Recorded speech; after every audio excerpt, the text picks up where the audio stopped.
Do the Bears have a quarterback controversy? Matt Eberflus channeled Lovie Smith in the postgame saying that Fields... Justin's our starting quarterback. I mean, Tyson's the backup, came in, did a nice job, and then we don't know where Justin is. We'll see where it is. We don't know if this is it's a week-to-week thing, and we'll assess it more tomorrow. But who would you like to see against the Chargers next Sunday night as QB1?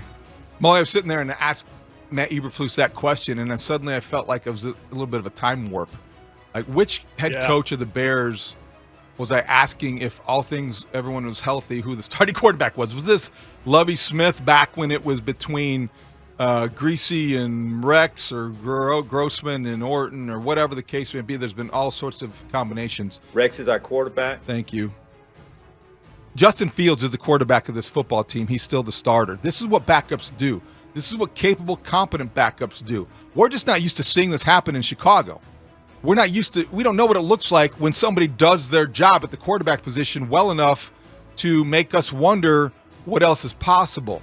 Justin Fields is the starting quarterback of this football team until further notice. Now, if he comes back whenever he's healthy, I don't think it'll be Sunday night. I probably wouldn't do it Sunday night unless he shows that he can grip the ball and grip it and rip it and he's fully healthy. I wouldn't take a chance against Khalil Mack in that pass rush, even though it is a vulnerable defense. I would probably give Tyson Bagent another start. I don't think he's going to be fazed by the LA lights and the primetime opportunity. I think we saw yesterday how he can handle that kind of a challenge and how the confidence is his greatest asset right now. But I do think that Tyson Bagent is the backup. He did a great job. He maybe has a couple more weeks if he needs to, play. I just don't think that he won the job yesterday. He just made everybody feel better about the situation at quarterback. No, I don't think that Tyson Bagent won the job yesterday, but I would be surprised. I had told you guys before the show that Justin Fields looked absolutely miserable.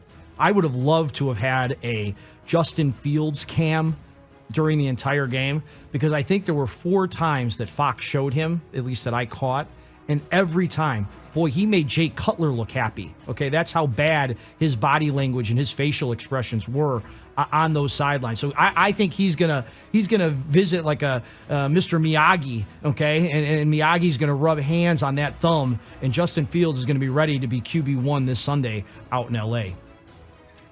Yeah, I think that I think that I was intrigued by Tyson Bagent, and I would like to see him get another start. I'm just intrigued by it. But if Justin Fields is ready to go, I think that it's his job and he will be the starting quarterback. I also think there's a difference noon Sunday at Soldier Field versus 7:30 nationally televised game in LA. I don't think the kid will be overwhelmed by it or anything like that. I think.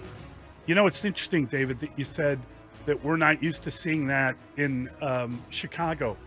We're not used to seeing that in the NFL. The NFL doesn't have enough quarterbacks to go around. These backup quarterbacks are pretty god-awful. There were some terrible performances from backup quarterbacks. I am stunned that any backup quarterback, who's really bad, who had a really bad game? Brian Hoyer, the guy on the other sideline, he was awful. Thankfully. Oh, my God. Thankfully. He's got his ball, he doesn't throw a strike. He throws it's almost like a slow curve. I mean, that was his. He's at the Kimber stage of his career. Oh, my God. Yeah, at the end of it. It was awful. That's pretty funny. But I think that Hoyer, he could only be the closer. That does. It's he is the guy that yesterday represents exactly why Tyson Bagent is playing. Yeah. There aren't that many good quarterbacks in the league. No, and he did who's in Indy? Who's the backup? Gardner. Mishnu. He's giving the ball away like it's Halloween. Why don't you have a football?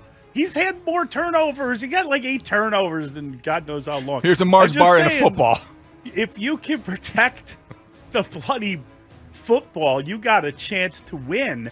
And that is as good a trade as any. And it was almost like the kid came in and they had the scoop and score and the interception in that game. And it's almost like he learned, like you can't do that. Okay, well, I'm not doing that anymore. I see DJ Moore break out. I'm not even going there. I'm just going to make this completion and that completion. We'll move the chains. I'm going to run.